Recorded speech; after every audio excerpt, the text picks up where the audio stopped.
Ginawa po ako eh. Malamig.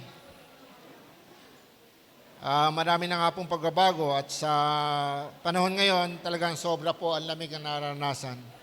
Iniisip ko paano pagtagaraw, di ba? Kasi sa ibang lugar po, napakainit. Maabot ng 42 degrees, ano po? Tama ba? Degrees centigrade. Ganun. Okay.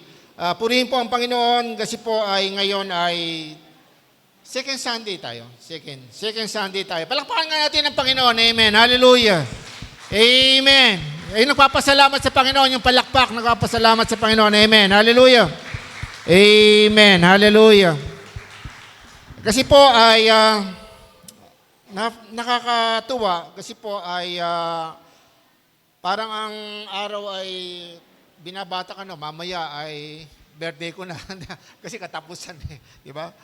So, ang tulin po ng pangyayari, kaya hindi po natin pwedeng sabihin na, na kaya ko to.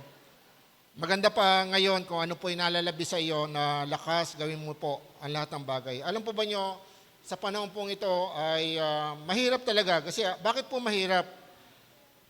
Lalo na sa pagsunod sa kalooban ng Panginoon. Kasi maraming kalaban ngayon ng gawain ng Panginoon. Nung araw po kasi, kaya mahirap isipin yung balik yung anong araw. Kasi si Sister Linda, yan po ang kauna-una kong kasama sa ministry.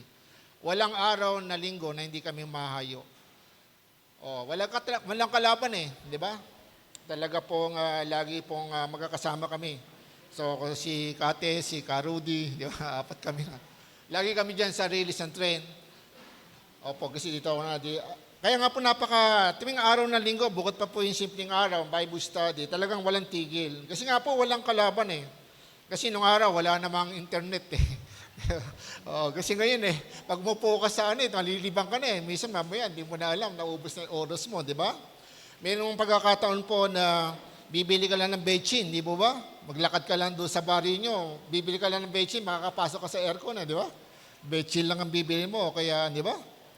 So, konti lang ang bibili mo, pwede ka magpalamig, di ba? Sa mga bagong mga department store na nandiyan sa mga baryo. Sa amin, paglabas namin di ba? May bibili lang ako, papasok ko sa loob, di ba? So, siyempre, maglibot-libot ka muna doon, magpalamig ka muna bago ka alis, di ba? Pwede. Okay? So, ang daming mga bagay po na pwede tayong maakay o yung attention po natin. At saka isa pa, yung pong hinihingi ng laman natin, lagi pong merong tinutugon ng salibutan. Ayan po. Kaya lang po, kung ibubukas naman natin ng ating mata, merong mga bagay na baka po may namimiss tayo. Dahil sa kabisihan natin, kasi po ang nangyayari po sa mundo ngayon, lalo po ang Israel, nakaharap po sila sa mahabang giyera. Mahaba po dahil pagkaraan po sa Gaza, ang haharapin naman nila ay ang Lebanon, yung mga Hezbollah. At yun po ang pangako ngayon ng Israel. Kasi po ay nakapaligid po sa kanila ang malalaking bansa at marami pong kalaban na ang layunin po ay talagang burahin po sa mundo ang Israel. Kaya mga kapatid ay bukod pa po doon sa nakikita natin pangyayari sa ugali ng mga tao sa paligid. So sana po maging eye-opener to sa atin, sa lahat ng nangyayari at mangyayari pa. Kaya nga po sa bawat araw na ginawa ng Diyos, magpasalamat po tayo dahil po ay ito ay kaloob ng Diyos para sa atin. Ngayon po ay nga po, wala dito si Sister Jen ngayon kasi ang nanay niya nasa ospital, si Sister Dali. Pwede po tayo yumuko sandali at tayo manalangin. Nag-high blood po siya. So, pinasok po sa hospital ngayon, hindi siya makakasamba. Tayo po manalangin, naman banal, maraming salamat po. Dalayan po namin, Lord, Sister Dali, at sa lahat po na may mga karandaman. Lord, Panginoon, sa iyong biyaya ng kagalingan, humingi po kami ng iyong pagpapala.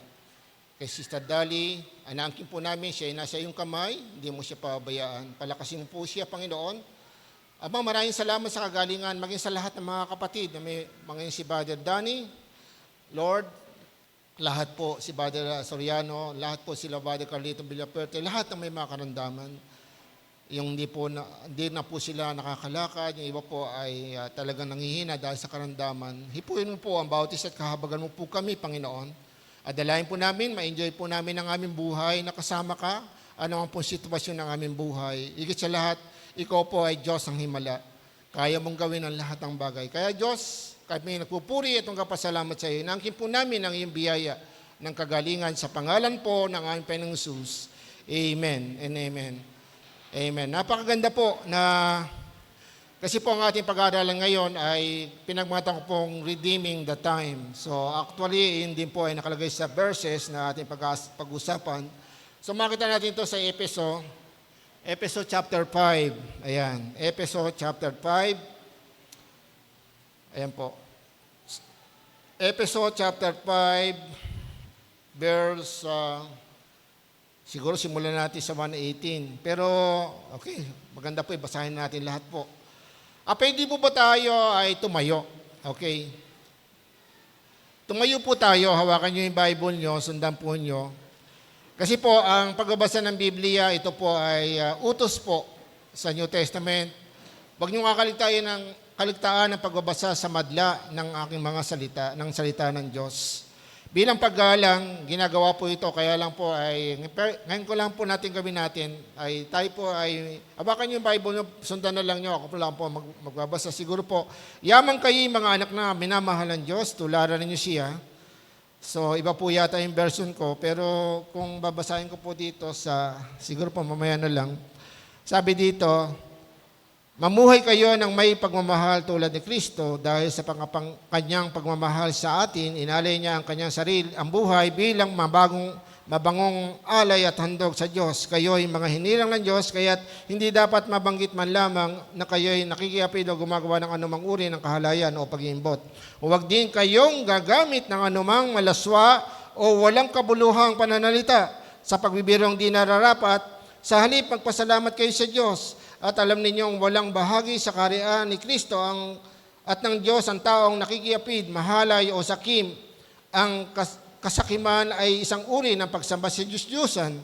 Huwag kayong padaya kaninuman sa pamagitan ng mga pangangatwirang walang kabuluhan sapagkat dahil sa mga ito, ang Diyos ay napupuot sa mga suwail, kaya't huwag kayong makisama sa kanila. Dati kayo'y nasa kabidiliman, ngunit ngayon nasa kaliwanagan na. Sapagkat kayo'y nasa Panginoon, mamuhay kayo ngayon ng nararapat sa mga taong nasa liwanag, sapagkat pawang mabuti, matuwid at totoo ang ginagawa ng namumuhay sa liwanag. Sikapin ninyong matutunan o pag-aralan kung ano ang kalugod sa Panginoon. Huwag kayong makibahagi sa mga gawain ng kadiliman na walang ibubungang mabuti. Sa halip ay ibunyag ninyo ang mga iyon. 12, kahiyahiyang mabanggit man lamang ang mga bagay na iyon na ginagawa nila ng lihim. Ang lahat ang nalalantad sa liwanag ay nakikilala kung ano ang talaga ang mga iyon.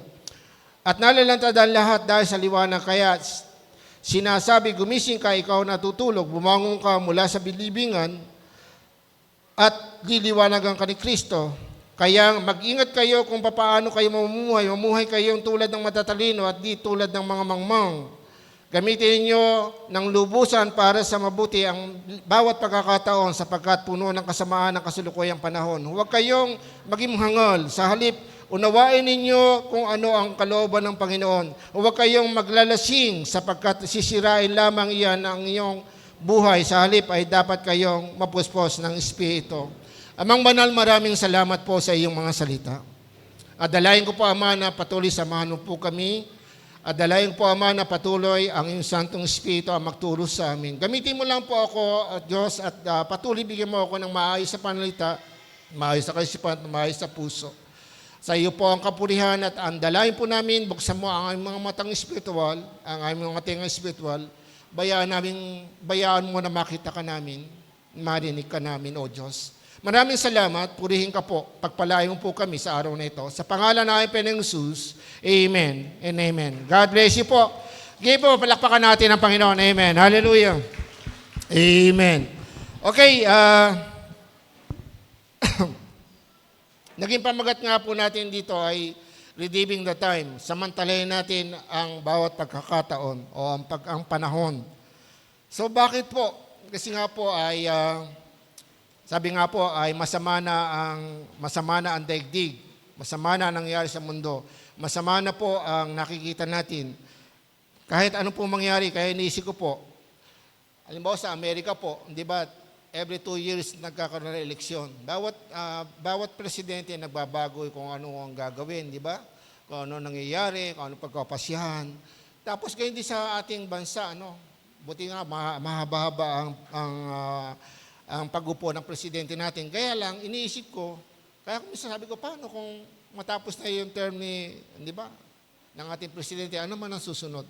Kasi po, wala naman nababago sa mundo, di ba?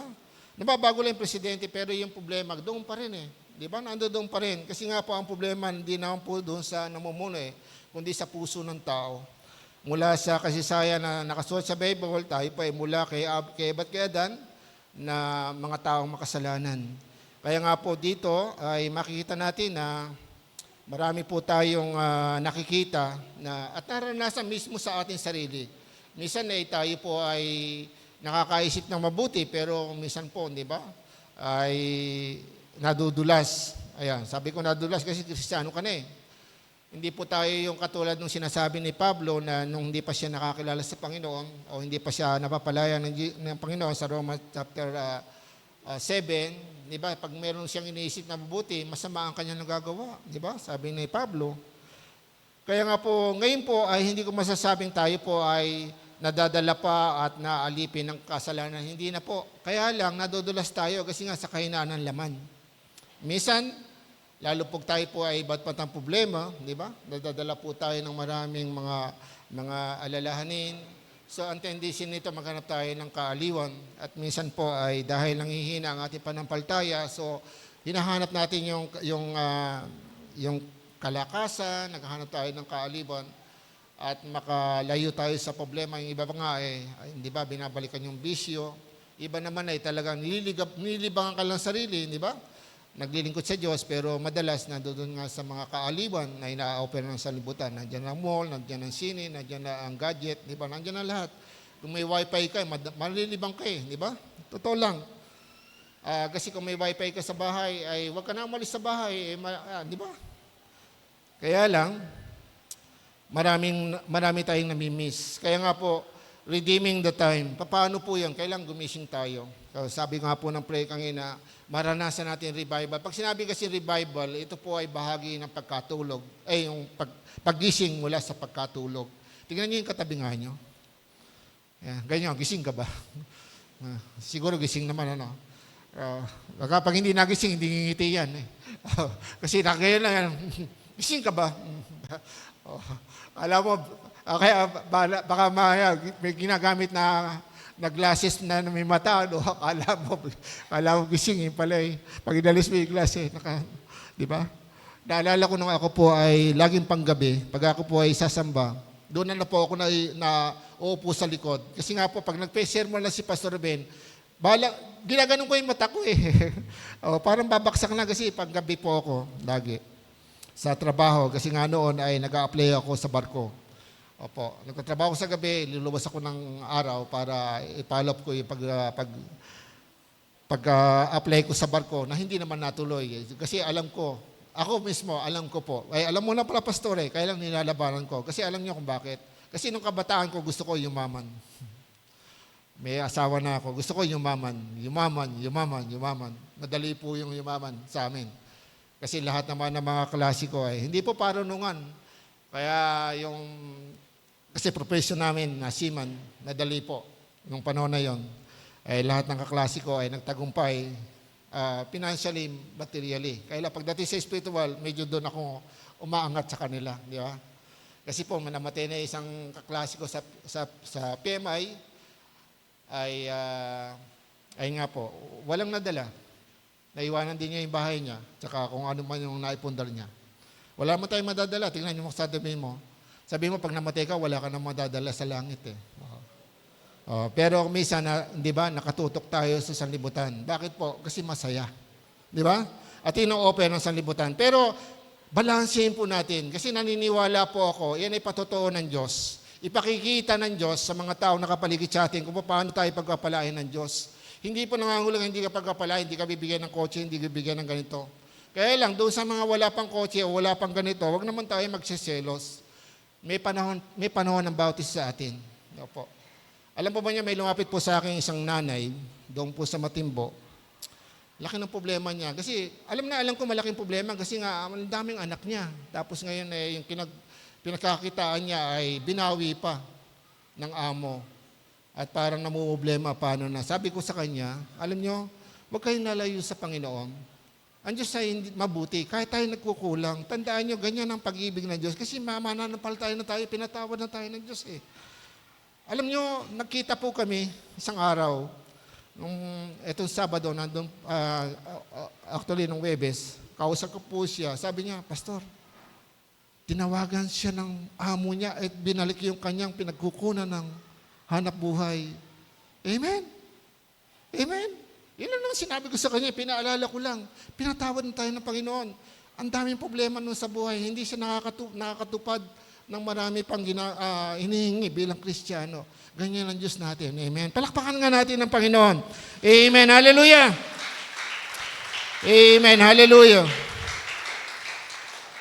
Hallelujah. At saka isa pa, yung kaniyang ginagamit sa hanap buhay, rent to own. Di ba? Yung parang binobonda rin niya, bayad na doon sa kanyang ginagamit ngayon. O someday, magiging kanya na to. Amen. Di ba? Nagbobonda rin siya. Kanya na yun pagkatapos. Di ba? Amen? Di ba? Bihayain ng Diyos. Amen? Kaya nga, tiyaga lang. Pero titingnan mo, hindi po yan smooth. Ang daming pinagdaanan. Pero hindi pa rin tapos. Sabi ko, huwag tayo lalayo kay Lord. Kahit ano mangyari, hindi nagbabago ang Diyos sa kanyang pag-ibig. Napakaganda. Kaya nga po, redeeming the time. Kasi kailangan natin maging malakas. Paano natin mariredeem ang time? Paano natin masasamantala ang pagkakataon kung tayo nanghihina? Di ba, pag pumunta ka doon, ang dami nangangailangan ng gospel, tapos ikaw ay nakamukmuk gano'n, nainisip mo lagi sarili mo, di ba, naaawa ka sarili mo, puro problema, tapos naghahanap ka ng kasiyahan sa mundo, pero yung nakapaligid sa iyo, gusto na pala magpakamatay. Nadidepress na. Naghahanap ng tutulong. Kaya nga po yung pong karatula po sa Matimbo, sabi ko, ba't inalis nyo dito? Gagawa daw ng frame. Ba't wala? Ang tagal na. Ba't di nyo? Sabi ko, ilagay nyo. Ano nyo kung bakit? Kasi kung minsan may mga tao naglalakad, nakita yung church doon, minsan inililidong tao na yun sa church na yon. Marami pong instances na ganyan. Sa Makati po nangyari yung ganyan. Naglalakad, naghahanap lang yung tao na yon, pero napunta sa isang room, yung pala room yun ng parang church. Po. Natugunan ng kanyang pangangailangan. Opo. Kasi nakita yung, at least may karatula, tapos maraming pumapasok. Pumasok din siya. Kaya kung minsan pangalan lang po, kapag i-bless tayo ng Panginoon. Ang dami pong ginagawa ang Panginoon na himala. Lalo na kung kikilos tayo, di ba? Kung tayo po yung magagamit. Kaya lang po, natural po talaga yan. Napakarami tayong magdadaanan na hindi natin maintindihan, kung minsan hindi natin alam kung saan manggagaling ang biyaya. Siguro nakaka-relate dito yung mga magulang. Pero yung mga anak, hindi pa eh. Maaalala lang nyo ito pagdating kayo ay nagkaanak na, nagkaroon na kayo na. Doon yung masasabi, doon yung maalala yung sinabi, totoo pala yung sinabi ni Pastor. Kasi po nung araw ay talagang mahirap. Kasi nagsimula po ako naging Kristiyano ay may asawa na po ako. Nagsisimula pa lang kami noon ni Sister Elmi. Hindi ko makalimutan yun. Nagsimula kami na tigisa kami ng kutsara, tigisa kami ng tinidor.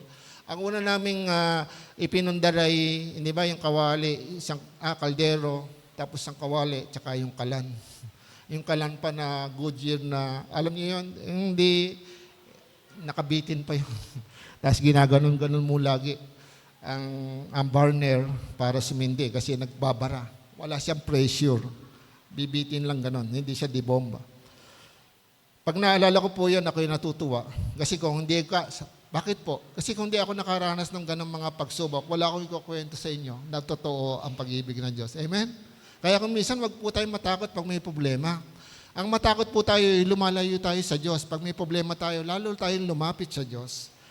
I-redeem natin yung time kasi masama na ang panahon, masama na ang mundo. Ang gusto ng demonyo, wag tayong gumawa.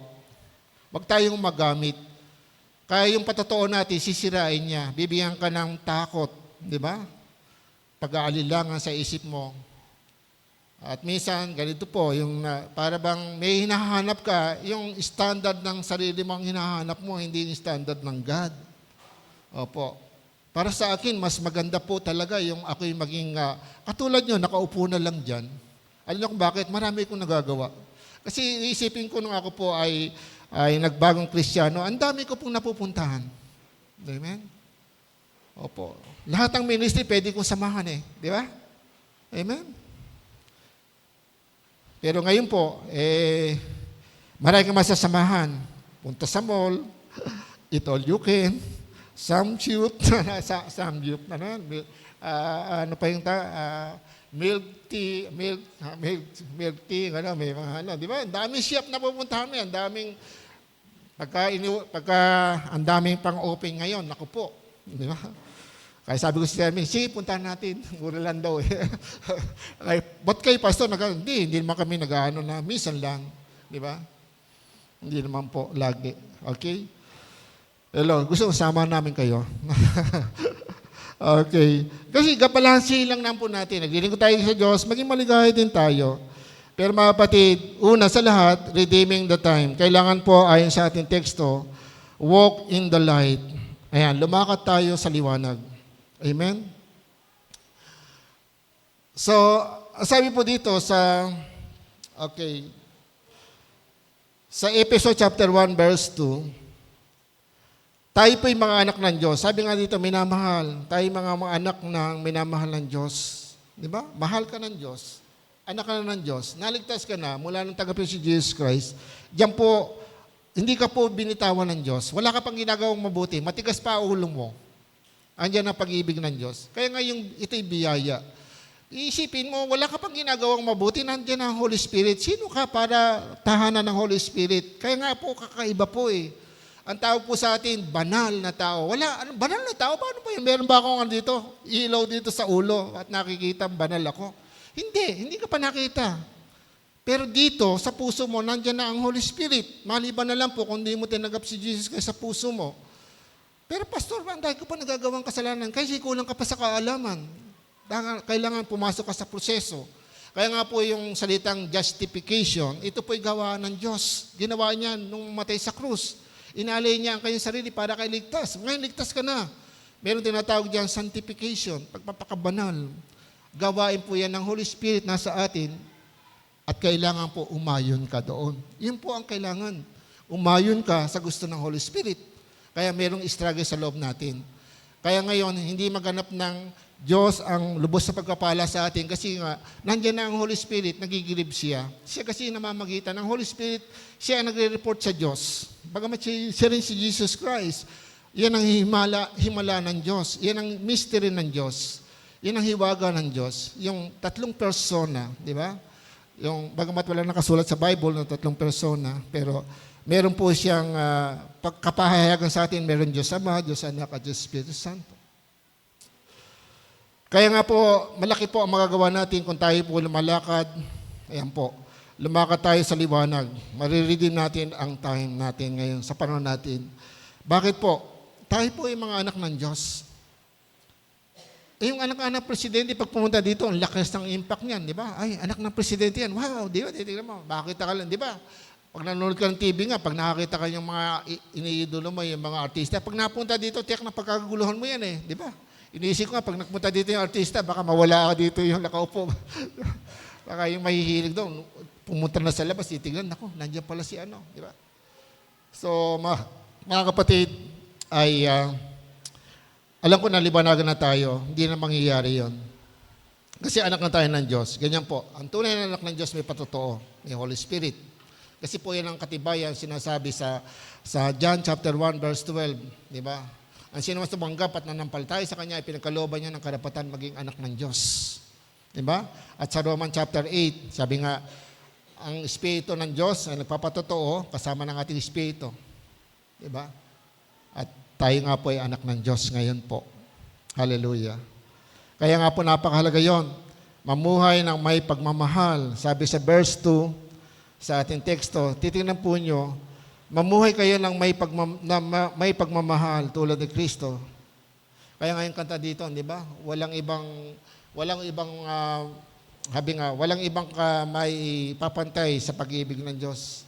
Inalay niya yung kanyang buhay, yung kanyang dugo sa krus. Kaya kung isipin po niyo ito, ay seryosohin mo ito, madidisappear yung lahat ng kinakatakutan mo eh. Although na hindi ko po sinasabing yung problema ay kakalimutan mo, hindi po. Yung bigat ng problema, yung po kasi doon tayo tutulungan ng Diyos eh. Yung napakahirap po kasi yung may problema ka, siguro sa mga kabataan, kasi ang problema lang niyo talaga eh, siguro nga yung problema lang niyo kung ano yung susunod, paano ko bibigyan si nanay, paano ko ano. Pero yung mga magulang, paano pag-aaral ng anak, paano yung panagkasakit, ang dami. Pagbabayad sa kuryente, pag ganito, pagbabayad sa school, ang daming iniisip. Hindi lang nyo alam, totoo yun. I-advance dapat ang pag-iisip. Ganyan po ang mga magulang. Laging may iniisip, kaya nga po may mga pagsasakripisyo. Iba nag-OFW, lumalayo. Iba nagsasakripisyo na talagang hindi kumakain. Awang-awa ako noon sa isang tao nang may release pa ng tren dyan sa Malolos. Nakakita ako doon ng isang trabahador ng release ng tren. Pumasok siya sa kwarto, nakabukas ang kwarto. Tinitigan ko siya, matanda siya, medyo mataba siya, matanda na. Alam niyo, ang kanyang break time nila. Alam mo, ang kinuha niya, yung Cropek ba, yung Cropek, meron siyang binuksang Cropek, kinuha lang isang piraso. Tiyas kinain niya yung Cropek, yun ang kanyang merienda, tapos uminom ng tubig. Nakita ko po kasi, tinitigan ko. Natanim sa isip ko yun eh. Siguro yung may pinaglalaanan siya, baka yung pamilya niya kulang kinikita, gusto, di ba? Ganyan po yung mga magulang na talagang minsan yung mga anak. Sa ngayon po, parang napakadali ng pera, parang napakadali lang ang buhay, hindi po? Hindi po. Mas mahirap ang buhay ngayon, kasi nga po, marami tayong nakakalimutan na tungkulin sa Diyos. Napapabayaan. Pero nung araw, talagang, ganun din naman po may mga bisyo, pero hindi po katulad ngayon. Iba na po ngayon ang panahon. Kaya mahirap ibalik yung dati. Kaya para sa akin, tumutok po tayo at bumalik tayo sa salita ng Diyos. Mga anak tayo ng Diyos. Mamuhay tayo ng may pag-ibig, tulad ni Kristo, may pagmamahal. Alam niyo yung pagmamahal, kasi sa English kasi love, isa lang yun eh. Pero sa Pilipino, yung love, ang kahulugan niya yung may pagmamahal, pag-ibig, di ba? So yung pagmamahal kasi, ito yung ginagawa, di ba? Pinadadama. Kaya nga, tularan natin si Kristo. Paano yun? Kung umiibig ka talaga sa Diyos, at umiibig ka sa iyong kapwa, di ba may gagawin ka something, di ba? May gagawin ka talaga. Di ba? Mag-aali ka na yung sarili. Paano po yun? Sino sa inyo nagpe-pray talaga ng kaligtasan ng kapwa? O may pagnanasa talaga? Na maligtas ang kanyang mahal sa buhay, kaklase, kaibigan. Naalala ko doon sa paghayo o doon sa mga misyon na tinuturo sa amin ng seminar, manalangin kayo ng 3 o 5 kaluluwa. Iyon po yung lundo ng mga seminar. Ngayon, yung pray mo na yon, alam mo, ang gagamitin din ikaw. Kasi pinagpe-pray mo siya. Kasi walang gagamitin doon. Dahil ikaw nagpe-pray, ikaw ang may pasanin sa kanya. Kaya mo siya pinagpe-pray. Kasi may pasanin ka sa kanya. Kaya tingnan mo yung katabi mo, nagpe-pray ka ba sa kaligtasan ng kapwa mo? Ayan. Pag hindi po, ibig sabihin, baka po na, hindi po natin, baka wala pa nagtuturo sa atin ng ganon. Iyan po ang challenge sa mga mission. Pag nagpe-pray ka talaga, halimbawa nagpe-pray ka sa Africa, possible mapunta ka ng Africa kasi ikaw rin ang gagamitin. Dahil ikaw ay may pasanin. Amen? Kaya gusto ko mapunta na Israel eh. Kasi lagi gusto kong, hindi ko alam, kasi malaki ang gastos dyan. Opo. Yung makatungtong ka lang sa holy place na pinagpe-pray mo. Opo. Pero mga kapatid, hindi naman po yun ang aking malaking hangarin. Ang hangarin ko ngayon ay makatupad sa tungkulin ko. Kaya nga po napakahalaga na sabi nga po doon sa Episode chapter 5, verse 8, doon sa ating teksto, sa verse 8 to 9, sabi nga doon ay, okay, ang sabi po dito, ulitin ko po, binasa natin kanina, sabi dito, Dati kayo'y nasa kadiliman, ngunit kayo'y nasa kaliwanagan na. Sapagkat kayo'y nasa Panginoon, mamuhay kayo ngayon ang nararapat ng mga taong naliwanagan, nasa liwanag. Sapagkat pawang mabuti, matuwid, totoo ang ginagawa ng namumuhay sa liwanag. Kaya nga mga kapatid, ay ano ba yung nararapat? Yung salitang kaya napakahalaga po sa pag-aaral ng Biblia, yung salitang, bawat salita doon ay namnamin natin, mamuhay tayo ng nararapat ayon sa mga taong naliwanagan. Paano pa tayo naliwanagan? So ano ba liwanag yung sinasabi doon? Ilaw ba yun? O parang pag ikaw pumikit, may ilaw sa loob ng utak mo? Ganun ba yun? Hindi po yun. Naintindihan mo na tayo ikaw ay makasalanan ngayon, yung isang Diyos, mayroong Diyos na nagkatawang tao sa pamagitan ng Jesus Christ, siya namatay para sa iyo. Yun lang po isipin mo eh. Kasi po yun ang liwanag. Meron, at isa pa, kung naniniwala ka po sa impyerno, kaya lang, kahit hindi ka maniwala, nakasulat yan eh.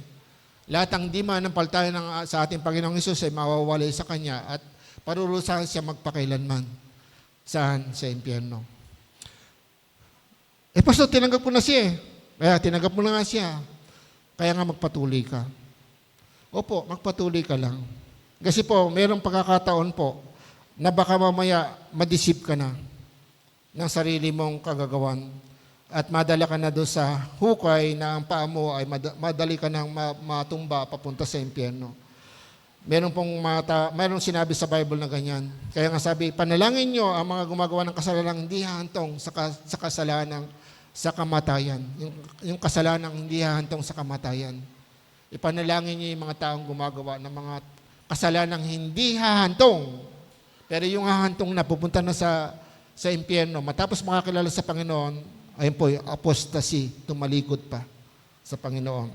Yun po ang tawag doon, apostasy, tumalikod, itinakwil ang Panginoon. Kaya napakahalaga po yun. Kaya nga po, pinaalala sa atin dito sa Apostle Pablo, verse 10, ang sabi nga doon, sa Efeso, sa ating teksto, ang sabi doon, ay ganito po, sikapin ninyong matutuhan o tayo po ay pag-aralan natin o matuto po tayo. So babasahin ko nga po dito kasi yung version ko ay, ayan po. Ayan. Ang dami pong mga verses na minsan po pagbabasahin natin, parang itingnan nyo, bakit iba salita? Kasi po, yung ginagamit natin ngayon, ang tawag po dyan ay meaning-based ang Bible. Binigyan na po ng kapahulugan yan. Kaya pag nagbasa kayo ng Bible ngayon, mamili po kayo kung ano yung madali niyo maintindihan sa inyong lingwahe. Opo, hindi na po mahirap maintindihan ng Bible. Mahirap lang po kapag ang puso natin ay marumi. Ang puso natin ay hindi handa. Hindi po nakahanda na tumanggap ng katotohanan. Kaya napakalaga, sabi nga doon, pag-aralan. Pag-aralan, di ba? Doon po sa verse 10 ng ating teksto. Ang sabi doon ay, sabi nga, pag-aralan ninyo kung ano ang kalugod-lugod sa Panginoon. Amen. Pag-aralan nyo. Paano yung pag-aaral ba? Paano yung pag-aaral? Pumunta ba ako sa grade 1, grade 2, grade 3? Hindi. Hawakan mo yung Bible mo. Di ba? Sabi nga ng awit 119, verse 11. Tingnan po nyo. Ito po ay lagi yung kabisaduhin. Sabi nga, ang yung kautusan ay, sabi nga doon, ay itatago ko sa aking puso. Di ba? Sabi nga, verse 11, tingnan po nyo. Napakahalaga po yan, sabi dito, ang banal mong kautusan sa puso ko, iingatan upang hindi magkasala laban sa iyo kailanman. Kasi matutulungan po tayo nito para hindi magkasala. Bakit po? Pag ang salita ng Diyos nasa puso mo, yan po yung kapangyarihan ng Diyos, yung Holy Spirit, yan po ang gagamitin niya. Anak, ito yung sinasabi ko, di ba? So, ayan po. At kung ikaw po ay nasasaktan, pag gagawa ka ng kasalanan, paalala na i-rewind sa isip niyo, sa iyo ng Holy Spirit, yun ang sinasabi ko. Yun ang sinasabi ko sa iyo. As sa 105, 119, ang sabi nga doon ay ganito. Okay, ang sabi po, salita mo isang tanglaw sa akin ay patnubay sa landas kong daraanan, liwalag na tumatanglaw. Gawin po nating ilaw sa ating buhay, sa paglakad natin sa mundong ito, sa pamumuhay natin ang salita ng Diyos. Opo, diyan po tayo mapapanuto. Kasi po ang nangyayari ngayon, masyado po tayong nahahaling doon po sa mga mga bagay na ino-open ng mundong ito, bagamat nakakatulong po ng malaki. Opo, nakakatulong din po ng malaki. Yung pong, gaya kanina, yung pong mga forward lang yan eh. Nag-forward sa akin ng pastor na ganito, di ba? So, pino-forward ko naman sa mga leader. So, bahala na sila kung sa kanila ipo-forward yon. Kasi nakakatulong. Kasi nare-rewind yung isip mo, nare-remind ka na mayroon talagang dapat tayong gawin. Di ba? Meron tayong Diyos na dapat paglingkuran. Kasi nga po ay marami po sa atin na nakapokus na o nakatali na sa maraming alalahanin sa buhay. Bakit po? Kasi nga po meron na tayong kinuhang ganito, kinuhang ganon na kailangan o responsibilidad na dapat harapin. Pero mga kapatid, hindi po mahirap yan kung kasama mo lagi ang Diyos. Sa lahat ng iyong gagawin, kaya nga pagkapasya ka, bibili ako ng kotse. Lord, bibili ba ako ng kotse? Tulungan mo po ako pagkapasya. Pag sinabi ni Lord, sige, kumawa ka na. At least hindi ka mahihirapan dyan dahil ang Diyos kasama mo nagpasya. Amen? Kaya, isipin po niyo mga kapatid, huwag niyo sisihin ng Diyos, Lord, bakit ganito? Bakit ganito? Ang tanong ko, bakit yung bang bago ka nagplano, kasama mo ba ang Diyos? O nagkonsulta ka sa Diyos? Lord, ano ba? Diba? Ganun po. At kung ikaw'y tinutuwid ng Diyos, nakikinig ka ba? Kung hindi ka nakinig, sinabi ni Lord, ito, tumigil ka na, ito nagawin mo. Opo. Nagsasalita pa ang Diyos. Totoo. Buhay siya. Nangungusap siya sa pamagitan ng Biblia, yung kanyang salita. Kaya nga yung salita niya, maging tanglaw natin. Kasi pwede ka niyang pangusapin eh. Kasi salita yan ng Diyos eh. Di ba? Opo. Mapapanaligan yan. Pangalawa, proclaim the whole plan of God. Sabi, ipahayag natin ang buong plano ng Diyos o layunin ng Diyos. Amen. Doon sa ating teksto, tingnan po nyo. Sabi nga doon sa 16, kaya nga po napakalaga sa ibang salin po yan. Ay, basahin ko nga po dito sa aking, sa mabuting balita dito po sa aking cellphone. Sabi niya, samantalahin ninyo ang bawat pagkakataon na kayo makagawa ng mabuti. Ayan, makagawa ng mabuti sapagkat punong-puno ng kasamaan ang daigdig ngayon. Amen. Kaya nga titingnan nyo, kailan nasulat to? Ang tagal na yan, pastor eh. Lipas na yan. Hindi. Mas lalong lumala ngayon. Yung katotohanan. Yung po tagal larawan at harapin natin mula pa nung mga apostol, talagang marami ng kasamaan. Ngayon lalong masama na kasi nakahula yan sa Bible. Kung babasahin po niyo yung 2 Timoteo chapter 3, verse 1, di ba? Mababat-bat ng kahirapan ng huling araw. Bakit po? Kasi mababago isip ng tao, di ba? Hello. Magkakaroon, paano tayo magkakaroon ng rest o kapayapaan? Kasama mo si Lord. Amen?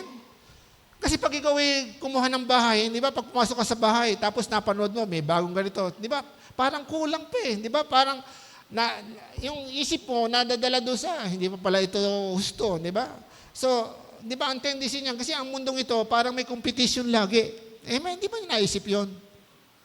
Pag may ginawa siya maganda, minsan, di ba, nandun ka na, nakapantay ka na. Minsan may ginawa siya uling, parang sabi, kulang pa pala, kailangan, di ba? Kaya kung minsan po ganyan ang buhay sa mundo ngayon, competition. Di ba? Ano nangyari sa atin? Pinabayaan ang Panginoon. So, bandang huli, ayun nga po, masakit man sabihin, pero bandang huli, wala rin. Di ba?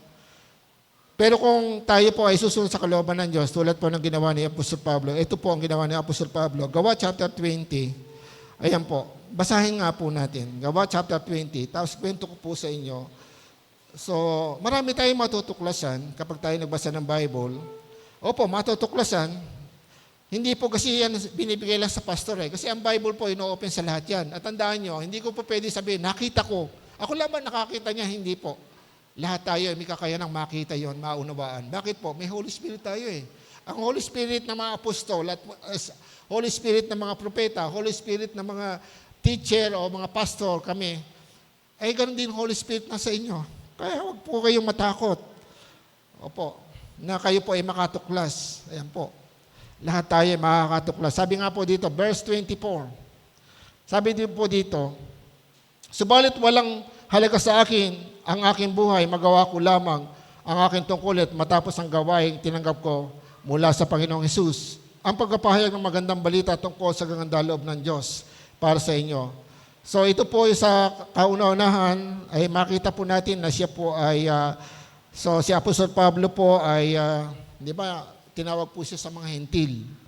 At ito po ay pinatawag niya yung mga namumuno sa iglesia sa Efeso habang siya nasa Mileto.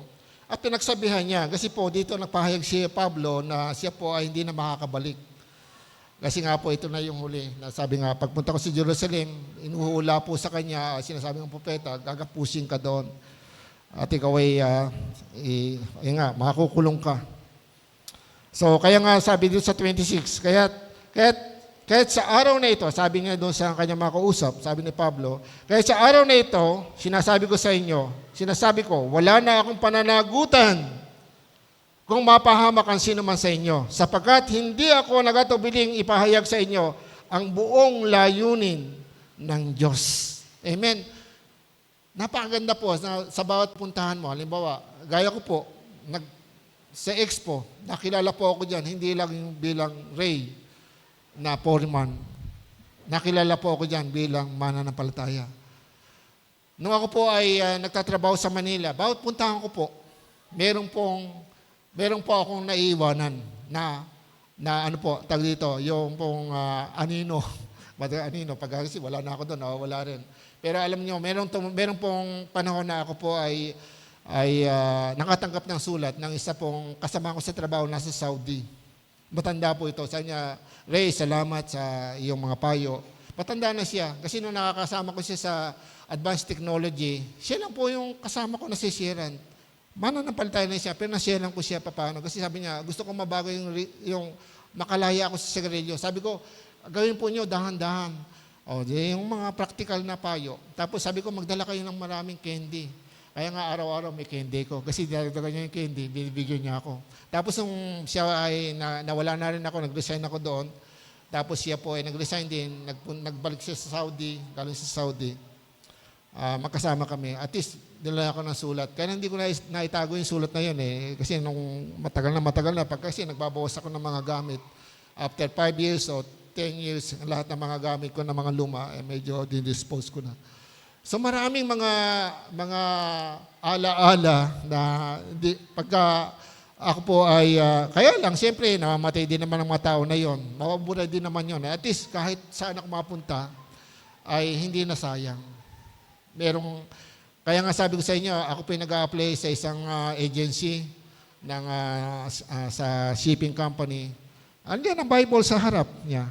Nag-interview sa akin. Kaya ako tuwan-tuwa dahil hindi niya kinahiya na siya ay isang Kristiyano. Kasi may Bible sa mesa niya. Di ba? Parang kampante ka. Opo. Kaya nga sabi ko sa inyo, ang payo ko sa inyo, kung sa kayo naroon, gumawa kayo ng history. Yung merong narrative na sasabihin sa inyo, mayroong magkakwento, sabihin ng, may anghel magkakwento, o kung sino man nga sabihin, alam mo, yung tao na yan, habang nandoon yan, ito ginagawa niya. Kaya yung mga estudyante, hindi kayo forever nasa school, di ba? Pero meron kayong best friend. Meron kayong nakakausap na kaklase. O baka hanggang sa graduate, nung pag-graduate, huy, born again ka pala. Di ba? Nung malamang born again siya, graduation na, di ba? Hello. Kasi hindi halata eh. Di ba? Kasi nung graduation, nandun yung, Brad, di ba? Tapos palakpakan yung mga kapatiran, nanonood ng kanyang graduation. Nalaman, di ba? Ang mahirap dito sa libing, di ba? Yung ginagamit ng illustration, merong tao na kasama sa trabaho na matay. Tapos nung umatay ng lamay yung mga kasama sa trabaho, merong gawain ng pastor. Tapos naalaman, born again pala siya. Yeah, hindi namin nalaman. Kaya nga, paano natin mariredeem ang panahon natin kung hindi po tayo laging handa at hindi tayo napapagamit kay Lord? Mapagamit lang tayo tuwing linggo at paghayo, pagkaraan ng simpleng araw, wala na. Sa office natin, basa lang po ng Bible, maglagay ka, basa ka lang ng Bible lagi. Laking impact po yan. Kasi pagtatanim yan, alam niyo yung bakit? Kasi may kasama na ako sa trabaho, ano po yan, pinakamataas po yan, dito po sa Fractional Motors. Gumagawa po ito ng motor ng aircon, doon po ako nagtrabaho. Ang Bible study ko po noon ay alas 12:30 hanggang alas 1:00. Marami pong ma-attend sa akin doon sa Bible study na yon. Kasi yung supervisor, born again, sabi ko, ikaw magturo, hindi, ikaw na magturo. Kaya nga siya, ang tigatawag ng tao, ako nagtuturo. Kaya marami. Supervisor kasi yung yung naghahakot ng tao. Ngayon, ang nangyari ay yung pinakapuno namin, alam mo, paging pag ganyan, no? Lalabas ngayon, alam niyo yung butil-butil, rosary. Lagi nagdadasal. Kasi ang pagdadasal, pagtatanim yan. Pag nabasa ka ng Bible, nagtatanim ka dito. Liwanag yan Nagtatanim ka ng ilaw. Kahit ba sa lugar na ito. Kaya nga, merong isang missionary, hindi ko lang ma-recall kasi yung mga tape nung araw, kasi yung CD, di ba? Ngayon, hindi na uso Nakitapon ko na yun Yung isang pupunta doon sa yung kumakain ng tao, missionary. Talagang nakita niya, puro dugo, wala na. Pero siya, habang kumakanta siya. By the blood of Jesus, by the blood of Jesus. Yan. Kanta na siya ng kanta. Tapos yung mga tao doon, alam mo, sa matotal, mga tao doon na born again sa pamagitan ng tao na yon. Diba? Kasi nagpahayag siya ng kalooban ng Diyos. At hindi lang nagpahayag, kasi nga, kumanta siya ng kumanta. Alam mo, pag kumakanta kayo, talsika ng mga demonyo dyan. Opo, kaya nga po yun ang aking kinauhawan. Yung pong prayer meeting, yung pong pananambahan, yung mga gawain ng Panginoon, kasi marami pong nanghihimalas. Mga Bible study lang, marami kong naranasan dyan.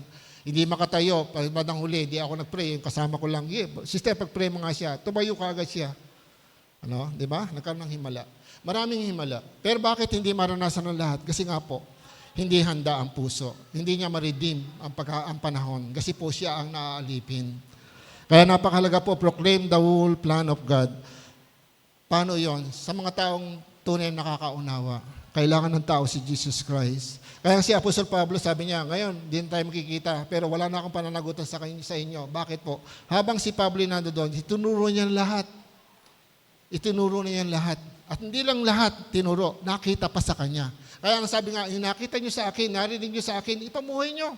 Sa inyo, ang kapayapaan ng Diyos. Hindi ba? Pilipos, chapter 4, verse 8 o 9, yan, nakalagay doon, di ba? Sa isip nyo sa 8, tapos bandang huli sa 9, di ba? Yung nakita nyo, narinig sa akin, di ba?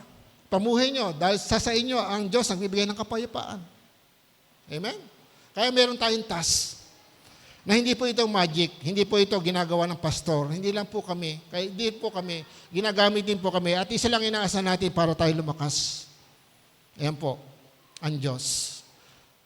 At kailangan natin ma-redeem ang time natin, i-proclaim natin ang buong layunin ng Diyos. Ipahayag natin ang buong plano ng Diyos. Ang buong plano ng Diyos, lahat ay maligtas. Ayan po. Episode chapter 5, verse 16. Sa po doon ay, balik po natin sa ating teksto. Verse 16, ang sabi po doon, gamitin nyo ang mga lubusan para sa mabuti ang bawat pagkakataon, pagkat puno ng kasamaan ang kasalukuyang panahon. Kaya nga po, ito po yung tingnan natin. Maging eye-opener natin ngayon, yung nangyayari po ngayon, lalo na po sa Middle East, lalo po sa Israel. Kasi po, ang Bible po nakatutok yan sa Israel, na malapit na mag-rapture, malapit na magpaghuhukom. Amen. Kaya nga po, maniwala po tayo. Pero yung panahon natin, hindi natin panahon. Hindi yan ang panahon ng Diyos. Kung iniisip natin, baka 10 taon na lang, hindi ko po alam. Maaaring 5 taon, 20 taon, 30 taon, ayon sa itinakda ng Diyos. Ang Diyos lang nakakaalam. Kaya lang mga kapatid, dapat po maging handa tayo. Kaya nga ang pagiging handa, hindi lang po yung handa na tayo nagbasa ng Bible, magsulot ka ng ganito, hindi po. Handaan yung puso. Kaya nga madalas ko sinasabi at tinuturo ko po sa mga leader, kahit ako ay sabihin nyo, Pastor, pwede ka ba? Hindi ako handa, pero handa ako. Paano yon? Mahirap yata yun, Pastor. Kasi pagka sinabi ng kapatid, kahit ura-urada, sabi niya, hindi ko kayang gawin Tapos, nagiging utos sa akin ng Panginoon yon. Kasi nga po, handa yung puso ko maglingkod kay Lord. Pero hindi ako handa, para ako nagtuturo ko.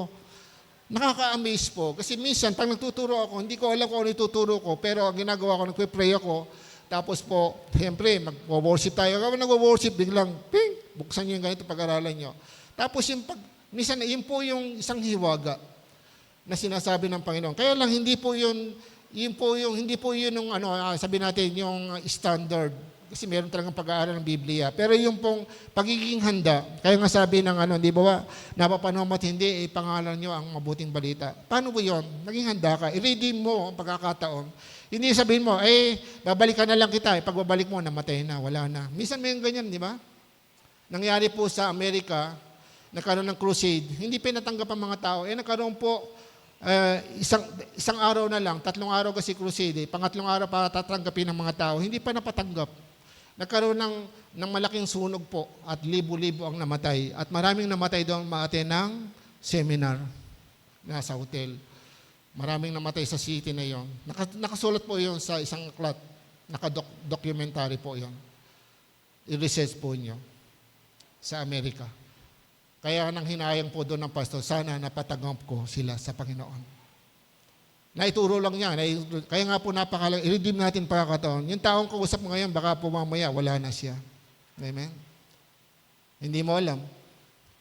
Yung tao na yun, na sinabi mo pa, kahit na ito ay parang hindi pa okay sa kanya, parang binibiro ka pa niya, binubuli ka pa niya, nangyari sa akin yan eh. Kaya nung puntahan ako ng isang kasama ko sa trabaho, nagdala ng regalo, sabi niya, Chip po ako kasi po ako, foreman po ako ng maintenance. Sabi niya, Chip, sabi niya, salamat sa iyo. Sabi niya, bakit ka ako? Punta sa bahay. Sabi niya, born again na po ako ngayon. Sabi niya, ano nangyari? Hindi po siya na born again na yung dahil sa sinera ko lang siya. Actually, dinidebate niya ako eh. Ito pala ang kwento niya. Yung nanay niya, nakumbida ng born again. Yung nanay niya na born again, tapos ngayon, ininggaya siya. Ngayon, doon niya naintindihan yung mga ginagawa niya sa akin. Kaya binalikan niya ako. Ang sarap, hindi ba? Mahabang panahon, balikan ka, tapos sabihin niya, born again ka. Tapos nakita kami sa Gideon International, leader na siya ng church. Amen? Palakpakan natin ang Panginoon. Amen. Hallelujah. Amen. Hallelujah. Kaya hindi ko po alam ngayon kung pastor na siya. Hindi po. Hindi na kami nakikita. Pero isang malulus lang po ang church niya. Kaya nga, marami kong kasamahan sa trabaho. Kaya naging pastor po ni Yana. Yun po, sa Plardel. Kasama ko sa trabaho yan. Nakakatuwa nga yung tao na yan. Maraming natutuhan sa kanya, siya rin maraming natutuhan sa akin. Pero sabi ko, ahead ka sa akin, marami kang alam. Pero sabi niya, hindi, Ray, marunong ka. Ganun ang tira niya sa akin. Pero ako sabi ko, marami kong natutuhan sa iyo dahil nauna ka. Alam niyo kung bakit? Sabi niya, marunong ako. Kasi po, madalas siya po ay sa pananalita bumabaksak. Hindi maayos ang kanyang mga salita, pagbibiro. At minsan yung impression ng kanyang salita hindi maganda. Doon ko siya tinutuwid. Kaya sabi niya, marunong ka. Sabi ko, hindi, ikaw mas marunong. Marami kang alam, marami kang natutuhan sa iyo. Parehas, di ba? Kasi ang mga anak ng Diyos marunong. Amen. Kaya nga kailangan ko yung kapwa mo eh. Yung nakita mo sa kanya, ayan, i-share mo. Tapos nakita mo mali siya, sabihan mo. Di ba? Bakit pag ginawa mo yan, lalakas kayong lahat. Ngayon, pag humayo kayo, mariredeem niyo yung hayuan nyo. Kasi nagkaisa kayo. Tingnan nyo, pagkakatayo po ay mahayo. Di ba? Wala tayong pagkakaisa, anong mangyayari? Di ba? O, wala. Pero pag nagkaisa tayo, pagkaroon ng hayo, pray tayo. Tapos sa bahay, sama natin sa prayer. Tapos susunod, ito gawin natin. Di ba? Ang ganda. So, yun po. Kailangan lang tayo ay i-proclaim natin, magproklama tayo ng buong kalooban ng Diyos. Kaya nga si Apostol Pablo sa Pilipos 1:20 to 22, ayan, siguro nga basahin nga natin to, ay napakahalaga yung, sabi nga, ang aking pinakananais na inaasahan ay hindi ako mapahiya sa anumang bagay, kundi sa lahat ng panahon at lalo na ngayon, ay buong tapang kong maparangalan si Kristo sa buhay man o sa kamatayan. Sapagkat para sa akin, ang buhay ay para kay Kristo at ang kamatayan ay pakinabang. Kung ako may nanatiling buhay, ito'y pakinabang sapagkat marami pa akong magagawang mabuting bagay, hindi ko ngayon malaman kung alin ang aking pipiliin. Dito po yung sinalisingan ni Pablo. Kung ako'y mamamatay, makakasama ko na yung Panginoon ko. Mabuti ito para sa akin. So, maging selfish siya. Parang gusto niya takbuhan. Baka na, di ba, tatakbuhan. Pero sabi niya, Siguro, pero kung ako'y mabubuhay, marami akong magagawang mabuti. Ano yung kabutihan magagawa niya? Si Pablo po ay hindi mayaman. Tandaan natin, ang kabutihang magagawa po natin sa tao ay hindi po yung makapagbigay ng pera, makapagbigay ng bigas, makapagbigay ng bahay o ano paman. Ang mabuting magagawa mo, maakay mo sila sa liwanag ng katotohanan merong Kristong namatay at pag ito'y tinanggap mo, maliligtas ka. Iyan po. Ang kabutihang magagawa natin sa Diyos. Kasi pag ginawa mo yun, kahit wala kang pera, baka ipayamanin yun pagtalikod mo. Di ba? Marami pong ganyan. Sa 700 Club, 2 mag-asawa, baksak na baksak ang buhay. At tapos merong, sabi niya, nakita nila, nagbibigay yun, sabi niya, Lord, gusto namin makatulong pero wala kaming pera. Nagnasa lang siya. Alam niyo, kinabukasan, nakaisip siya ng negosyo. Ang bahay niya lang nasa looban. Di ba? Dahil ginamit niya ang social media. Una, nakapagbigay siya ng 100, nakapagbigay siya ng 500, dandang uli, nakapagbigay siya ng 1,000. Bakit po? Pinayaman ng Diyos. Nagnasa lang. Dahil sa Word of God na natin nakitang ginagawa. Si Apostol Pablo, kaya nga sabi natin, di ba, inalay niya ang kanyang sarili, kaya talagang ang buhay niya inalay sa Panginoon. Kaya nga, ano yung mga bagay na, mga practical na dapat natin gawin? Gayahin natin si Pablo. Mangaral ng salita ng Diyos. Hindi ba kailangan magtrabaho? Opo, kailangan magtrabaho. Kailan pag nagtatrabaho ka, puro trabaho lang ba yan? May kasama ka sa trabaho. Mangaral ka. So, kahit saan ka naroon, pwede, may tao. Basta may tao, tingnan mo sa tabi mo. Ayan, tingnan mo, tao ba yan? Di ba, tao yan, di ba? O, kausapin mo siya, di ba? O, ganyanin mo siya, kamayan mo siya, tingnan mo, tutuwa yan, di ba? O, pag ginawa mo ito sa labas, di ba, ano mangyayari? Di ba? Bakit nang saya-saya mo? Born again ka siguro, no? Nangyari sa akin yan. Tinanong ako, born again ka ba, Brad? Kasi po ako ay 4 month, tapos may tao pong dumating. Tapos pagdating noon, wala pa siyang oras, patatanggal ka agad siya kasi nga po parang politika doon sa kumpanya na yon. Tapos bago siya malis, pinangaralan ko sa kanya, huwag ka mawala ng pag-asa, Brad. Alam mo, meron pang the best na pumunta sa'yo kasi professional siya. Mechanical engineering. Mechanical engineer ang kanya pong natapos. Huwag ka matakot. Hindi lang ito ang kumpanya. Bago siya umalis, lumabas po ng kumpanya, bumalik sa akin. Sabi niya, nagtanong, sabi niya, Brad, born again ka ba? Oo, ako. Ganun pala. Kasi siguro, di ba? Napapatunayan ka at nagkakaroon ng pagbasa sa buhay mo. Yun ang maganda. Di ba? Kasi pinoproclaim mo at nakikita sa buhay mo yung yung buong plano ng Diyos. Ang buong plano ng Diyos, mabago tayo. Sumunod tayo sa Panginoon. Pero kung sumunod ka sa Panginoon, nandiyan ka na sa Panginoon, walang nababago, parang malalabuan yung bumabasa sa iyo. Kasi tayo nagbabasa ng Bible, pero ang binabasa naman tayo ngayon ng mga tao, doon sa binasa natin sa Bible, kung pinamuhay mo natin. Kasi ayaw nila ng Bible eh. Ang unang babasahin niya yung buhay mo. Pangatlo, understand what the will of God is. Ay, walang is doon, no? Lagyan mo ng is. Kung ano, unawain kung ano ang kalooban ng Diyos. Ayan, idalangin natin sa Diyos ang lahat ng bagay. Totoo po yan. Kasi tinatanong ko rin ito eh. Sabi ko, Lord, ano ba to? Understanding. Di ba? Unawain. Ayan, unawain natin ang buong kalooban ng Diyos. Marami tayong tanong, pero marami tayong masasabi. Pero isa lang magagawa natin, manalangin tayo. Sa bawat araw, i-confirm natin. Kaya kung minsan kasi marami tayong plano eh. Lord, pupunta ako ganito gagawin namin, ganito gagawin namin. Kaya madalas ko sinasabi sa i-confirm natin kay Lord. Kasi meron lagi tayo naka-adjust doon sa sasabihin ng Diyos. Hindi po yung nakapako tayo doon sa ating gusto. Hindi po yan ang plano ng Diyos. Kaya kung minsan po ay iyan po natin, iayos po lang natin. Kasi po, marami pa tayong mga gawa. At maaaring may pinagagawa sa inyo Diyos, hindi ka lang makausap at hindi ka maiayos kasi nga nakaplano ka na lang. May mindset ka na eh. Naka-mindset ka na, ito gagawin ko, ito gagawin ko, ito gagawin ko, ito gagawin ko. Eh kahit ano sabihin ni Pastor, ito po ang wala eh. Wala po talaga. Mahihirapan po talaga ang Panginoon. Kasi kailangan lang po, meron tayong submission. Hindi ko po ako dito nag-uutos ng ano paman, nang sa akin lang. Yan po yung pinag-pray natin. At kung nakikita po nyo, ayoko magpag-utos. Pag dito nakita nyo, di ba? Gagawa ako dito. Opo. Kung ako man ay may magagawa, ano po, hindi po ako napalautos, pero tinuturo ko po yan. At siyempre, bibigay ko doon sa job description kung sino po yung taong naka-assign dito, ito trabaho mo, ito trabaho mo. So, pero hindi po tayo naghahanap. Ako po ay narito para din tumulong sa inyo. Di ba? Nagko-coach lang po ako. Okay? So, kaya nga po, idalangin po natin. Sa 1 Timothy chapter 2, verse 1 to 7, ito po yung bilin nga po dito, di ba? Ng sulat kay sa 2 Timoteo, sabi nga, paubutin niyo sa Diyos ang lahat ng inyong panalangin, pamanhik, pasasalamat para sa lahat ng tao, di ba? At ang sabi nga doon, ang mga narinig mo, ano po, sa 2 Timoteo chapter 1, ayan nga, so tama ba ako? 1 Timoteo, sorry po. 1 Timoteo chapter 2.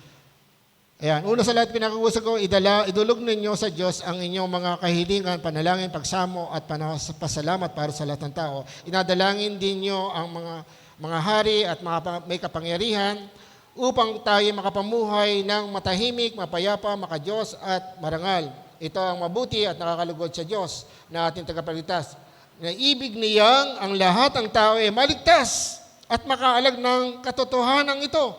Kaya mga kapatid, ang naibig ng Diyos, lahat ng tao ay maligtas. Paano maliligtas ang tao kung walang mangangaral? At kung wala namang mangangaral, kung hindi po tayo pagagamit, sino gagamitin? Anghel. Kung anghel lang gagamitin, mananahimik na ako. Amen. Di ko nasasabihin to sa inyo na kailangan po tayong paggamit.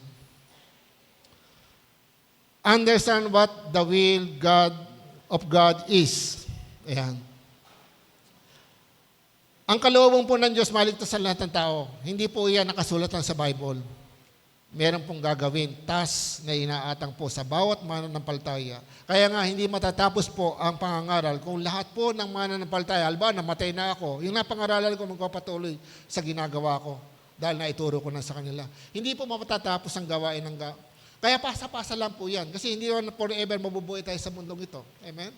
O, tandaan niyo yung mukha ko, mamaya hindi niyo ako makita dito. Saan ko ba tayo, Pastor? Hindi ko alam, baka sa Hong Kong. Mamaya kay Lord na. Di ba?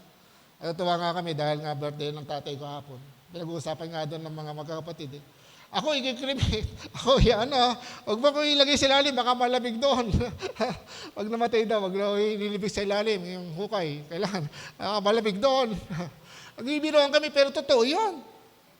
Di ba? Maging realidad tayo na lahat naman tayo ay tatako doon sa pagkamatay. Pero enjoy natin, kaya nga enjoy natin. Habang buhay yung mga magulang nyo, yung mga kabataan, igalang nyo yung mga magulang. At pagpasensya na lang nyo kung minsan paulit-ulit. Di ba? Talagang ganon. Tatanda rin kayo, maintindihan nyo yan. Amen? Habang nabubuhay ang mga magulang nyo, kung maaari may magagawa kayo sa ikaliligayan nila. At huwag naman po lalayo sa Panginoon, puro na lang date. Dalhin ninyo sa church, o kaya, yan.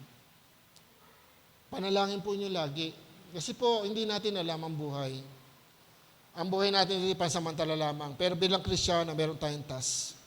Kung naiintindihan mo, understanding what the will of God is, ayan po, mariredeem mo mariredeem mo yung time mo, yung panahon. Masasamantala mo, makakagawa ka na mabuti.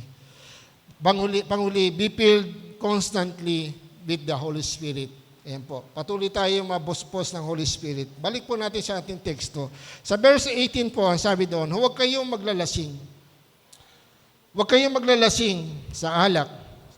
O kayong sosobra sabi nga, huwag kayong magiinom ng alak o yung sa ibang excess.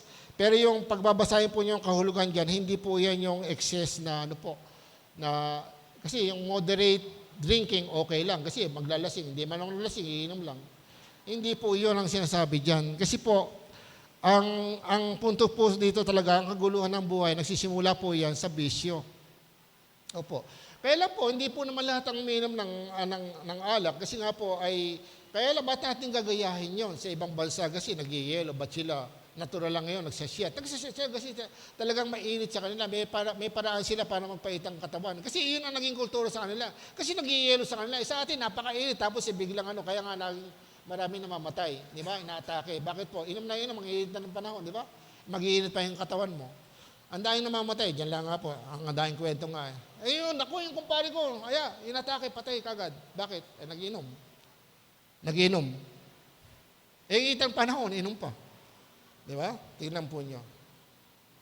Ngayon, pag sinabihan mo siya, mababago ba siya? Share mo lang siya, mababago mo ba siya? Hindi. Pero ipanalangin mo siya at share mo ang salita ng Diyos, hindi mo mababago. Ang Diyos po ang gagawa niyan para sa atin. Opo. Nakakatuwa. Dahil yung nga po ang nakita natin, naranasan natin. Sa haba na rin po ng aking pagiging Kristiyano, 37 years, at least medyo mahaba na. Pero sa bawat taon, marami kong karanasan na kung babalik-balikan ko, napakarami kong kwento. Nagiging kwento. Ayan. Sa buhay ko. Bakit po? Kasi pinaranas sa akin ng Panginoon. At maraming mga pagkakamali, marami din ako natutuhan. Kasi pag walang pagkakamali, wala ka rin malalaman sa tama. Amen. Kaya kailangan po natin talaga magpatuloy. Redeem natin ang ating time. Paano? Mapil tayo ng Holy Spirit. Ang ibig sabihin dyan, mapuspos kayo ng Holy Spirit, hindi lang po minsan, paulit-ulit. Kaya nga po doon sa Aklat ng Gawa, chapter 4, verse 31, ayan po, dito po tayo magtapos. Nasabi po dito, ayan. Gawa chapter 4, verse 31. Napakahalaga po na maintindihan natin to. Ang kapuspusan ng Banal na Espiritu ay kailangan paulit-ulit na mangyari po sa atin. Kaya kailangan po sa isang Kristiyano mabaptize ng Holy Spirit. Yung baptism of Holy Spirit, napakahalaga po yan. Sa ngayon, bihira na ang nakakaranas talaga ng merong manifestation ng baptism of Holy Spirit, yung speaking other tongues. Sabi nga dito po sa verse 31 ng chapter 4 ng Gawa. Pagkatapos nilang manalangin, nayanig ang kanilang pinagtitipunan, silang lahat ay napuspos ng Espiritu Santo at buong tapang na nangaral ng salita ng Diyos. Amen. Tumayo po tayong lahat. Mariridim po natin ang ating time. Makakagawa tayo ng mabuti para sa Diyos. At marami tayong magagawa kung handa po ang ating puso. Napakahalaga po na maridim po natin muna ang ating sarili. Mapagtagumpayan muna natin ang ating sarili. Sabi nga, makanker muna natin ang ating sarili bago tayo makakanker ng isang baryo, ng isang bahay, ng isang city. Diba? Makakanker tayo noon o masasakop natin to para sa Panginoon kung magsimula ka sa sarili mo. Pero hanggang ngayon, ang ginagawa mo ay hindi sigurado at sala sa init, sala sa lamig. Minsan mainit, minsan hindi. Minsan nagpapatuloy, humihinto. Bagamat ganun pa man, mahal ka pa rin ng Diyos. Hindi nagbabago ang Diyos. Totoo po yan. Kaya nga po napakahalaga, maiisip po natin yun. Sinabi po na yung mga apostol po ay nanalangin po sila dahil po sila inuusig, di ba? At sila po ay pinakukulong dahil sa pangangaral ng salita ng Diyos. Napuspos sila ng Banal na Espiritu at silang lahat napuspos. Maring nag-speak adatang sila at buong tapang. Kailangan natin ng tapang, boldness para tayo makapangaral ng salita ng Diyos. Tama? Kasi nakakahiya Hindi mamalaman ngayon. Totoo lang ngayon, di ba? Sa tagal natin humahayo, di ba? Hindi natin malam kung sa tayo hayo Kasi ilang taon ko na sinesera niya, pero wala rin nangyayari. Tama? Kaya kung didepende lang tayo sa kakayanan natin, nakikita natin, karanasan natin, madidismaya tayo. Parang ayaw mo nang humayo. Di ba? Kasi hinayawan mo, wala naman nangyayari. Di ba? Meron ba kayong ganong naranasan? Iba, pray ng pray, wala rin nangyayari. Nanghihinawa na sa pag-pray. Mahirap nga maintindihan ng Diyos. Pero Diyos siya Isa lang masasabi ko po, pailalim tayo sa kapangyarihan ng Diyos. Submit lang tayo.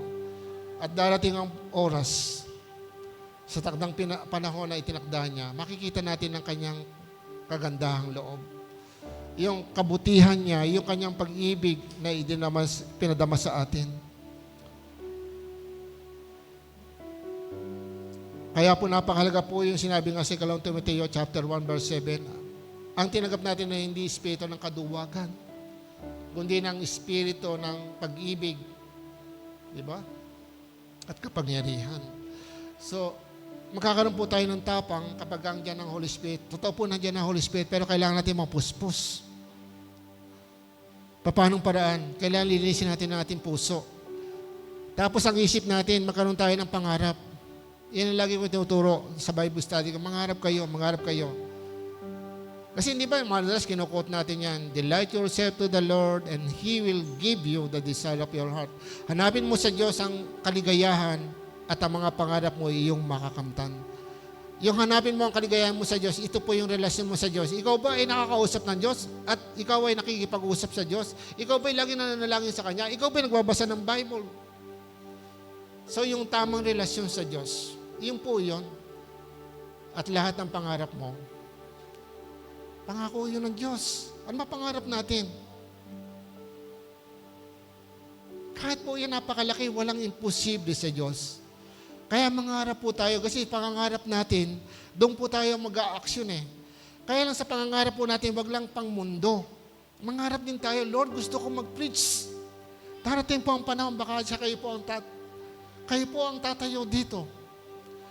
Baka po, kasi po, mamumula po yan sa mababang gawain. Hindi po ako nagsimula, tigalinis lang po ako ng CR, tigaayos ng halaman, tigalinis ng upuan. Sama-sama lang sa Bible study, naging leader ng Bible study, humawak ng ministry ng Bible study.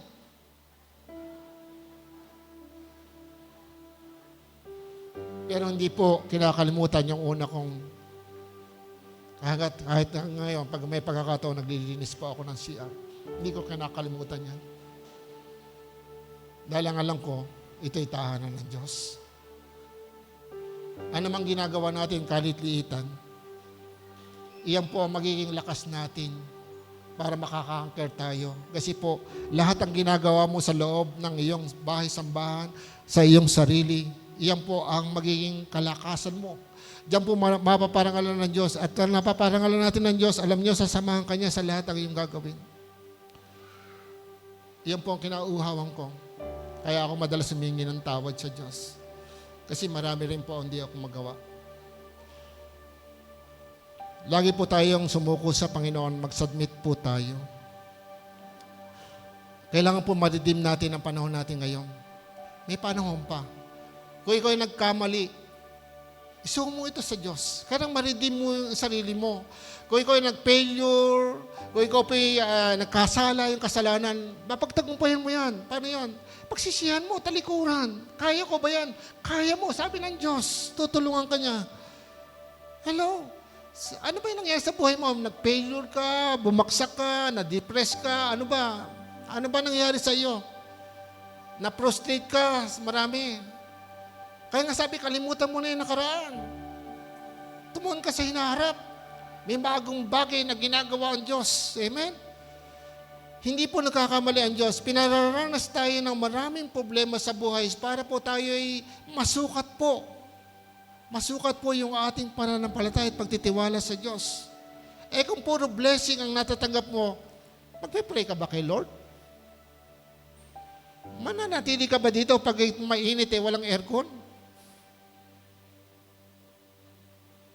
Pag nakita mo na kukunti na lang maatin, masisiya ka pa ba?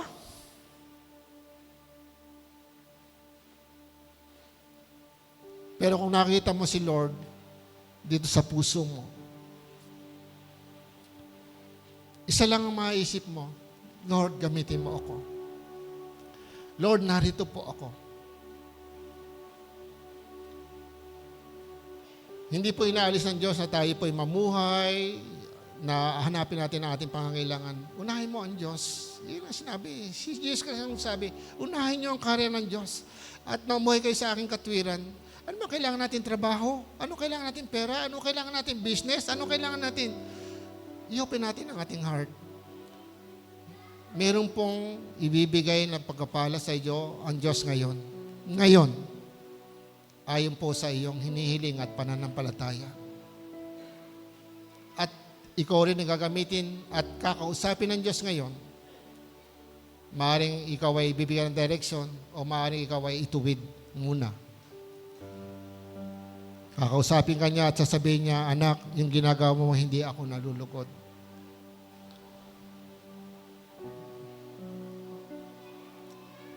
Kung ito po ang nais nyo na tayo po ay makapanumbalik ng totoo sa buong kalooban ng Diyos. Katulad ni Pablo, alam niya na hindi na siya makakabalik, pero sinabi niya, confident, meron siyang confidence, meron siyang pagtitiwala at talagang matatag siya sa kanyang sinasabi, wala na akong pananagutan sa inyo. Dahil itinuro ko na ang buong layunin, kalooban ng Diyos sa inyo. Nagawa na po ba natin yon? O huminto na tayo, hindi pa natin na ituturo. Hindi pa natin na ipakita ang example sa mga tinuturoan natin. Kaya mga kapatid, lahat ng bagay magagawa natin, gawin natin ngayon. Kasi darating ang panahon, hindi natin magagawa yan. Hindi natin may babalik ang bukas, kundi panibagong bukas ang haharapin natin. Yung yesterday, hindi na po yan today. Amen? Past na po yung yesterday. Lagi tayong today and tomorrow. Hello? Sunday, makikita mo ang buhay mo na para bang mahalaga pala ako.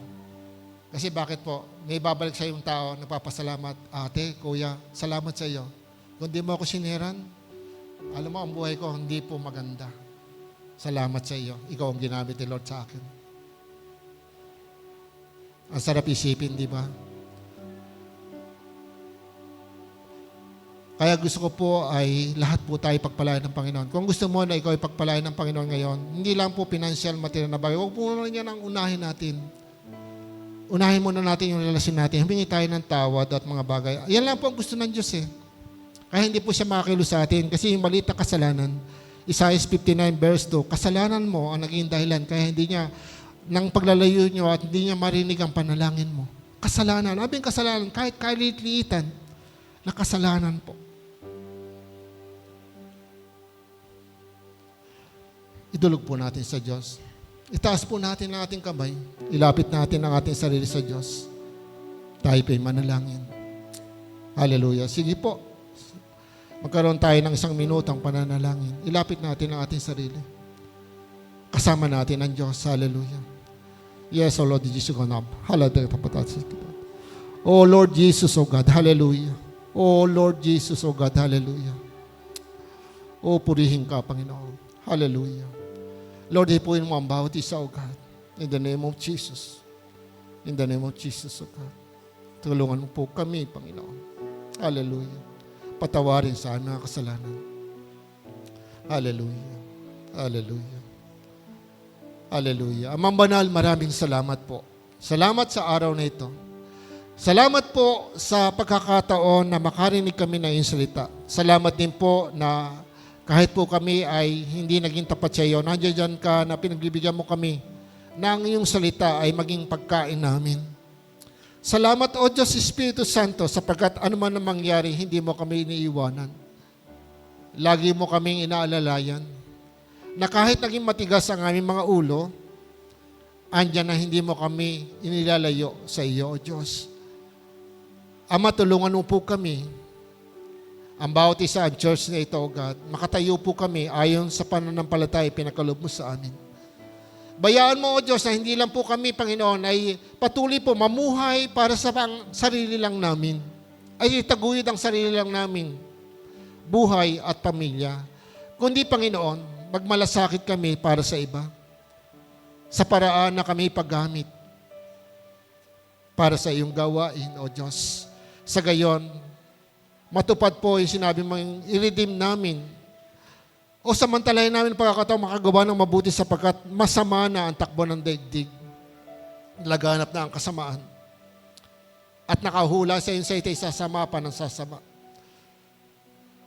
Pero isa lang ang sinabi mo, ang mabuti magpapakabuti at ang masamay magpapakasama. At isa pa ang binigyan mo ng pagkakataon na ang lahat ng tao, Panginoon, ay pinahayag mo.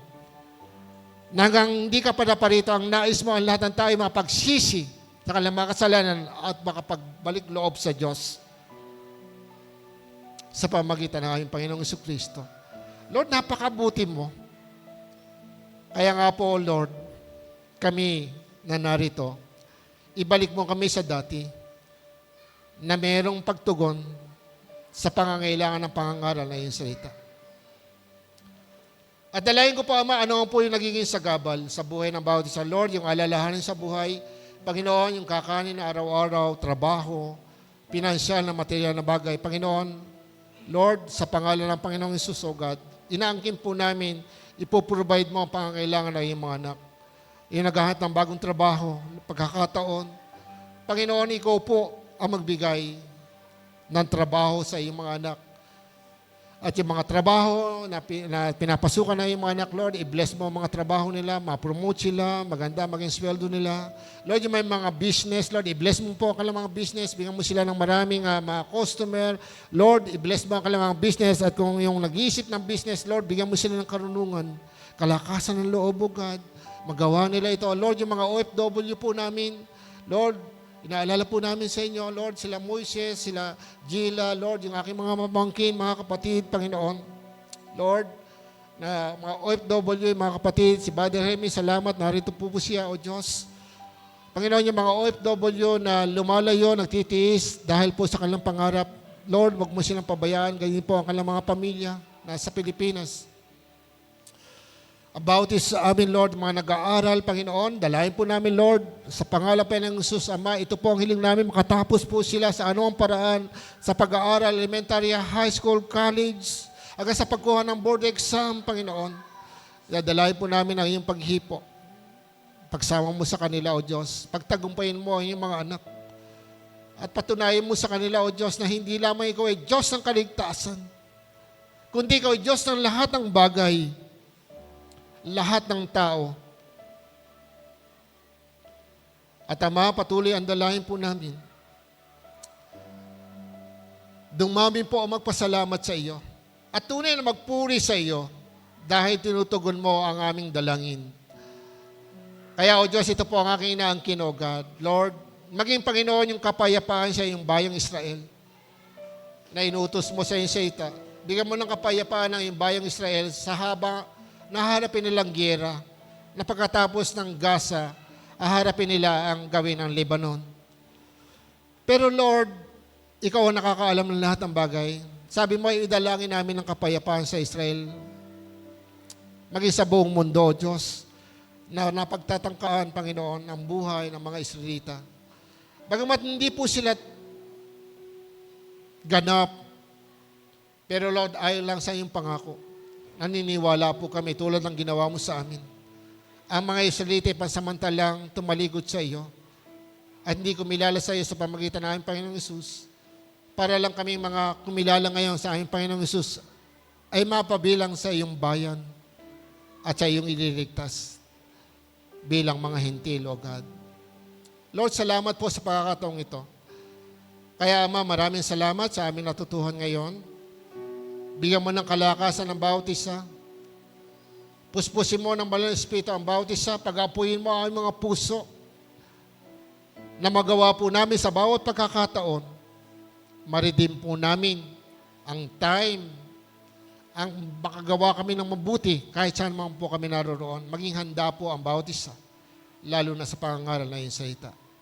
Maraming salamat po sa gabing ito, sa araw na ito. Maraming salamat sa mga biyayang ito, Diyos. Salamat po sa lahat ng ito, sa kagalingan. Salamat po. Ang lahat ng ito ay aming inaangkin at pinagkapasalamat sa pangalan po ng aming Panginoong Hesus. Amen and amen. God bless you po.